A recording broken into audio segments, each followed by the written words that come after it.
नमस्कार, स्वागत है आपका जेजेएन न्यूज में। मैं हूं आपके साथ पूजा।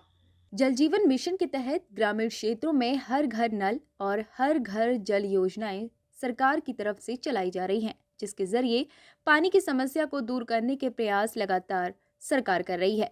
लेकिन सरकार की इस योजना को धरातल पर पलीता लगाया जा रहा है। इसका एक उदाहरण नैनीताल जिले के कोटाबाग ब्लॉक के अंतर्गत पवलगढ़ गांव में देखने को मिला, जहां इस योजना के तहत 2 गांवों को लाभ मिलना है, परंतु यहां पर जल जीवन मिशन के तहत बन रही पानी की टंकी की गुणवत्ता इतनी खराब थी कि ग्रामीणों ने मौके पर जाकर इसके निर्माण कार्य को रुकवा दिया।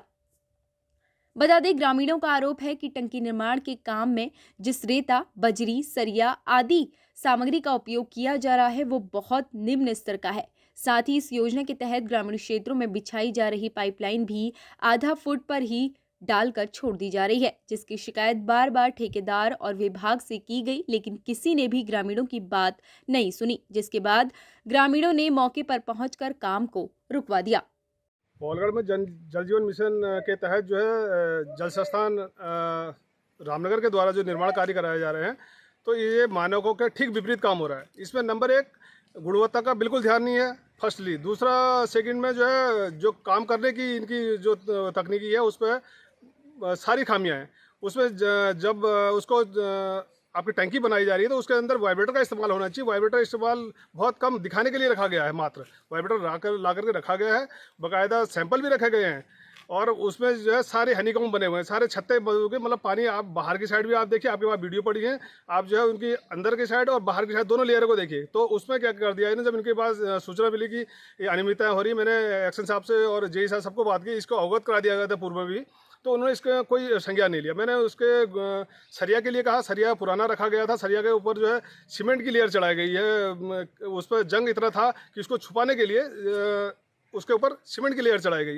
एक्शन रामनगर के द्वारा जो है जल संस्थान के द्वारा उनके बाद ये कहा गया कि जो है इसकी जो हवा लगने से जंग लग जाता है उसके लिए हमने इसको सेफ्टी के लिए वो लगाया गया है।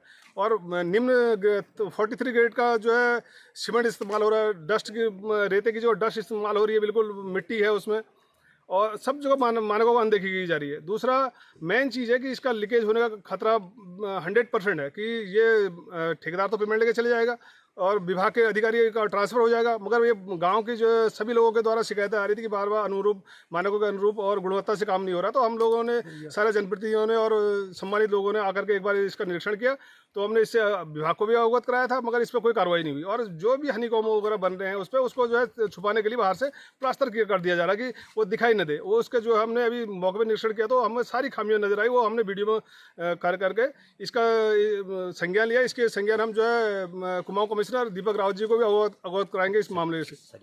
सरिया का जो है विशेष ध्यान है। सरिया का अब इन्होंने हमें उसका जो है एस्टिमेट दे दिया कि एस्टिमेट में कौन कौन सी सरिया रखी गई हैं। इसमें सिर्फ जो है आपकी 8 mm की सरिया इस्तेमाल हो रही है और वो भी जंग पड़ी हुई है, उसका डिस्टेंस भी उसका जो नॉन से है, नॉन से अकॉर्डिंग नहीं हो रही है। धन्यवाद। यहाँ पर पवलगढ़ मनकापुर में जल जीवन मिशन के तहत 2 गाँव को के लिए एक पेयजल टैंक का निर्माण जो यहाँ पर हो रहा है, इसमें भी कई खामियाँ पाई गई। जो मैंने पहले भी यहाँ पर ठेकेदार के आदमी को बोला था, वो बोला कि अभी हम इसमें काम शुरू कर रहे हैं लेकिन इसको सही से करेंगे, लेकिन इन्होंने इसमें भी सारी खामियां पाई गई। रेता इनका जो है वो उसमें मिट्टी की मात्रा पाई, सरिया जो है वो सब जंग लगी हैं। और इसके साथ साथ देखो 30 साल तक का ये कार्यकाल जो है, 30 साल तक की योजना है, और मेरे को नहीं लगा कि 30 साल के 3 साल में ख़त्म हो जाएगा। इनका टैंक जो गुणवत्ता है वो 3 साल तक, मेरे को लगा कि 30 साल से 3 साल तक ही नहीं चलेगी। और दूसरे जो है इनकी जो लाइन की जो गहराई है वो भी इन्होंने आधे इंच, मुश्किल से 1 फुट आधे इंच से ज़्यादा लाइन कहीं पर गहरी रखी नहीं है।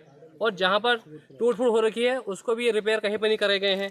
और गांव में आधे गांव को इन्होंने इससे अभी जोड़ा ही नहीं रखा है कि बोले कि हम इसी पुराने लाइन में जोड़ के इसको छोड़ देंगे, जो कि पूरे हर घर को नल के स्कीम के तहत हर घर में ये नया लाइन जानी है, जो इन्होंने ये काम भी अधूरा कर रखा है। इसमें भी हमने अभी सीएम हेल्पलाइन में इसकी कंप्लेंट लगाई थी, जिसका अभी भी हमें निराकरण नहीं हो पाया। बार बार कॉल तो आए लेकिन इसका समाधान अभी नहीं हो पाया है। जगह पे क्रैक दिख रहे हैं, रोड़ी दिख रही है बाहर को, और बीच बीच में क्रैक जहाँ पे दिख रहा है वहाँ पे लीपापोती करी गई हुई है। और इससे तो हमें ये लगता है कि ये टैंकी हद से हद 5 से 6 साल तक ये हद से हद चल पाएगी। और पहले तो ये कहीं हम ये कहें कि बीच में ही लीक ना हो जाए, इसका पानी भी हमें ये लग रहा है कि कहीं पहले लीक ना हो जाए। वाइब्रेटर इसमें सबसे पहले चलना चाहिए। कोई भी चीज़ है, वाइब्रेट अगर हम किसी लेंटर को डालते हैं, वाइब्रेटर का होना बहुत ज़रूरी है। लेकिन यहाँ पे बिना वाइब्रेटर के काम हो रहा है। ऊपर टैंकी में देखने के लिए यहाँ पे सीढ़ी का इस्तेमाल नहीं है कि इससे कोई यहाँ पे झांक के देख ले। हमने अभी ऊपर को देखा, बड़ी मुश्किल से हम लोग टैंकी के अंदर चढ़ के देख के आए हुए हैं और निरीक्षण करा, तो बिल्कुल ही जीरो कंडीशन हमें दिख रही है। सारे गाँव वाले यहाँ पे खड़े हुए हैं।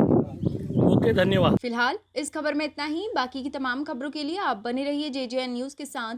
धन्यवाद।